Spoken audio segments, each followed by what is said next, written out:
Hello guys, welcome back to study a case with me. Ujjain, जिसके बारे में आप लोगों को पता ही होगा, जो मध्य प्रदेश में है और बहुत ही खूबसूरत सिटी है। उज्जैन अपने पूजा पाठ के कारण बहुत ज़्यादा प्रसिद्ध है और Ujjain is a city of god because Ujjain को centre of religion for Hindu, Jain and Buddha बोला जाता है। Apart from this, Ujjain city में कुछ ऐसा हुआ जिससे सुनने के बाद आपके रूह कांप जाएंगे।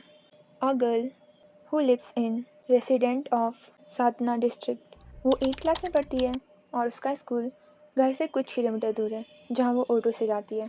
ऑन 21 सितंबर उसके एग्ज़ाम थे तो वो सुबह हर रोज़ की तरह अपने घर से निकली स्कूल जाने के लिए, पर वो वापस घर नहीं आई।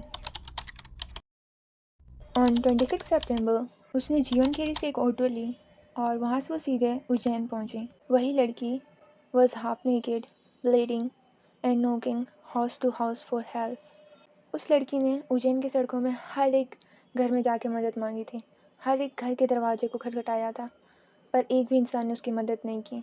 उसकी हालत देखते हुए भी एक भी इंसान आगे नहीं आया उसकी मदद करने के लिए। She is just 12 years old, but किसी को वो नहीं दिखा कि वो कितनी छोटी है और किस हालत में है। यार मैं क्या बोलूँ अब, मेरे को उस रेपिस्ट से ज़्यादा तो इन लोगों पे गुस्सा आ रहा जिन्होंने उसकी मदद नहीं करी। वो लड़की आधे कपड़ों में, पूरे ब्लीडिंग के साथ उज्जैन की सड़कों में घूमती रह गई, लेकिन किसी ने भी उसकी मदद नहीं की।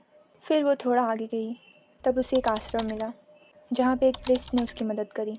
उस प्रीस्ट ने बताया कि वो किसी मीटिंग के लिए गुरुकुल से बाहर जा रहा था, तभी उसने आश्रम के बाहर एक लड़की को खड़ा हुआ देखा। वो उस प्रीस्ट को देखते ही डर गई और वहाँ से भागने की कोशिश की, पर उस प्रीस्ट ने उसे रोका और फिर उसको कुछ कपड़े दिए और उसे फील कराया कि वहाँ पे वो सेफ है, उसे डरने की कोई भी ज़रूरत नहीं है।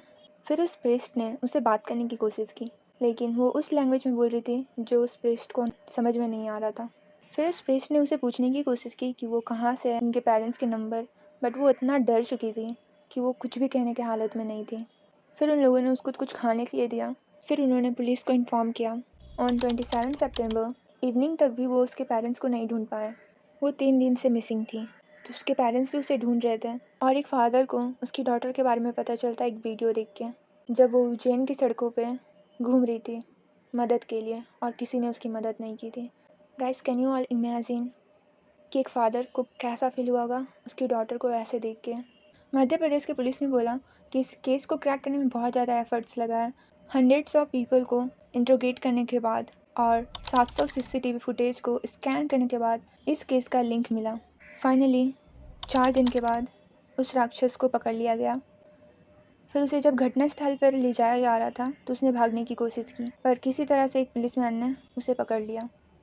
मध्य प्रदेश के सीएम ने बोला है कि उस इंसान को स्ट्रिक्टली पनिश किया जाएगा, क्योंकि उस तरह का क्रिमिनल सोसाइटी पे फिट नहीं होता है। और जैसा कि CCTV फुटेज में आया है, जब वो मदद के लिए हर एक दरवाजे को खटखटाई थी और किसी ने उसकी मदद नहीं की थी, उन सबके खिलाफ एक्शन लिया जाएगा और सबके खिलाफ एक केस फाइल किया जाएगा। और उस ऑटो ड्राइवर के खिलाफ भी एक्शन लिया जाएगा जिसने उसे जीवन खेरी से उज्जैन पहुंचाया था। उसने उसकी मदद तो की थी एक कपड़ा देके, पर उसने पुलिस को इन्फॉर्म नहीं किया था।